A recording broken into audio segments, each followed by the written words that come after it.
pinaplano natin laban para sa ating karapatan dito sa bansa na alam naman natin na binabali yung batas. Ano po ang tansya ninyo para tayo ay manalo at magwagi? Unang-una, huwag natin kakalimutan na isa lamang ang may tunay na kontrol sa mga sitwasyon ngayon. Yan ang Panginoong Diyos. Siya nagbigay sa atin ng EDSA 1, siya nagbigay sa atin ng EDSA 2. At ngayon, humihiling na naman tayo. Kumakatok na naman tayo sa pintuan ng kaharian ng Panginoon para bigyan tayo ng lunas. Dahil wala na talagang pag-asa itong Pangulong ito. Alam niyo ba, kung tanungin ko sa aking vlog, what is the only military in the world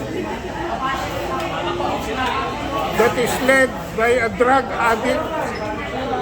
Alam niyo ba, sabi nung wala namang nagkamali.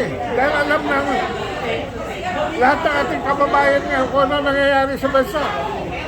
Pero merong isang sagot akong medyo na kagulat ako. Ang sabi niya, Armed Forces of the President. Hindi na Armed Forces of the Philippines, mga kabansa. Armed Forces of the President na ito.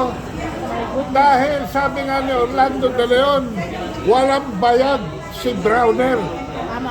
At si Browner, sabi ni Orlando de Leon, is a 4-star disgrace to the uniform.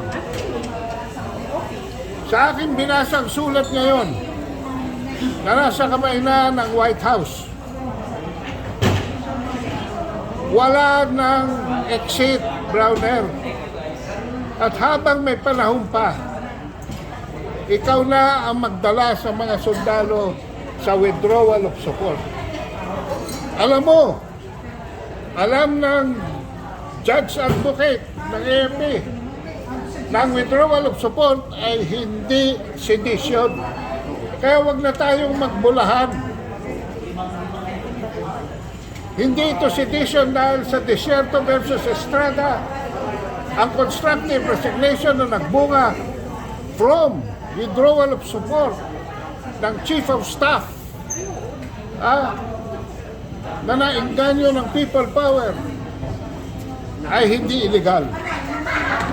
At ang withdrawal of support is not unconstitutional. Constructive resignation is not unconstitutional. Ang bumabagabag sa aking isip ngayon, hindi ba ang drug addiction is a form of constructive resignation? So bakit hindi kumikilos ang gabinete?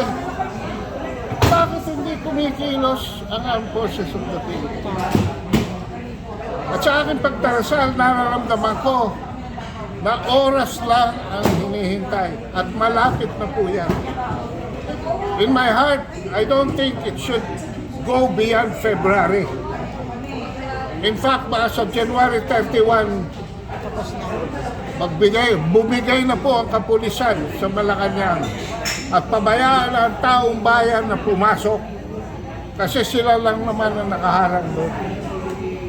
So pagdasal natin, sa January 31, magsimula ang tunay na pagbagsak ng Pangulong ito na weak, incompetent, and utterly corrupt president. Wala na eh. Ultimo yung ICI nagtatanong na eh. Mr. President, ano po ang susunod? Ang focus nila, wala na sa flood control.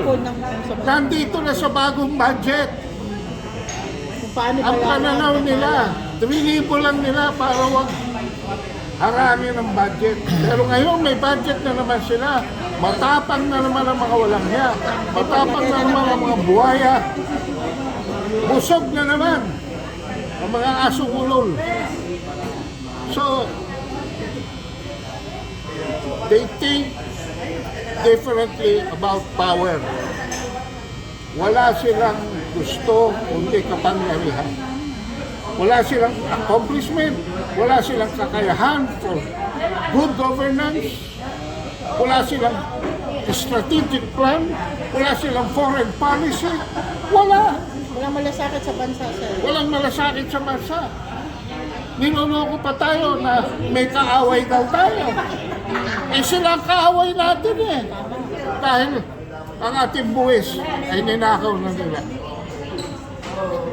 So yan ang kabuuan ng senaryo ngayon. This next few days and maybe weeks, pero hindi na po aabot ng months ito.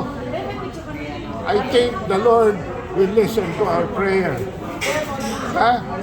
At huwag naman sanang hintayin ng ating Pangulo na lumabas na ng Malacanang na horizontal. Alam niyo na ibig ko sabihin. Maraming salamat po.